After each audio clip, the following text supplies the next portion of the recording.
मी जालन्यातील सर्व नेत्यांनी बोलावं आणि माझं भाषण टाळावं अशी विनंती करत होते, पण सन्माननीय मुख्यमंत्र्यांनी आदेश दिल्यामुळे आपल्यासमोर उभी आहे 2 शब्द बोलण्यासाठी। आज भारतीय जनता पार्टीच्या जालना जिल्ह्याच्या कार्यालयाचा भूमिपूजनाचा कार्यक्रम पार पडलेला आहे। सन्माननीय मुख्यमंत्र्यांनी कर्जमाफी दिलेली आहे, दिली आहे की नाही?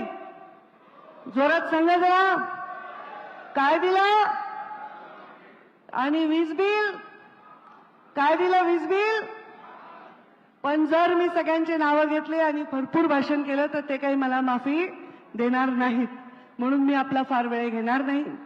एवढंच म्हणेन की ज्या पक्षाचा जन्मून आज अनेक वर्ष झालेले आहेत, त्या पक्षाचा पाया मजबूत आहे, तो केवळ आणि केवळ कार्यकर्त्यांच्या बळावर मजबूत आहे।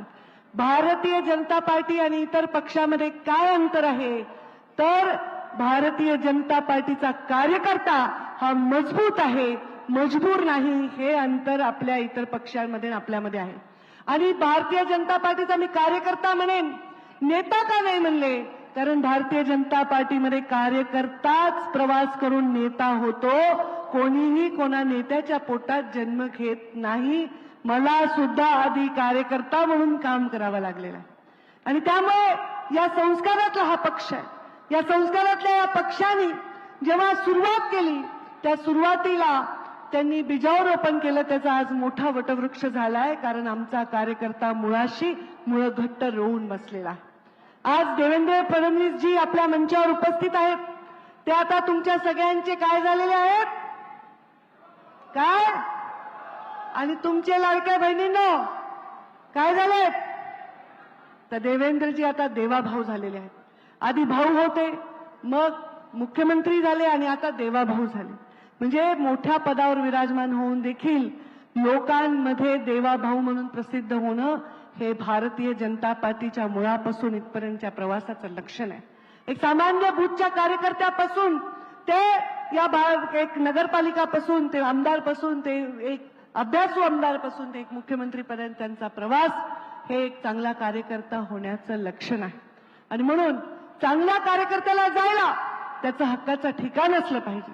कार्यकर्त्यांसाठी आपल्याला एक अशी वास्तू उभी केली पाहिजे, ती आम्ही पक्षातील नेते त्या पदावर असू नसू ती वास्तू कार्यकर्त्यांना भक्कम आधार दिली पाहिजे आणि अशी वास्तू निर्माण करण्याचा संकल्प आमचे नेते अमितभाई शाह यांनी घेतला आणि देशभर प्रत्येक जिल्ह्यामध्ये कार्यालय उभं राहत आहे।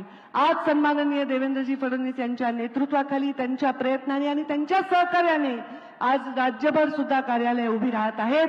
त्या भूमिपूजनाला आपण सर्व एवढ्या संख्येने आलात, हेच भारतीय जनता पार्टीचं खरं बळ आहे। मी सर्वांना शुभेच्छा देते आणि विचार करते की लवकरच आपण या कार्यालयाचं लोकार्पण देखील करू।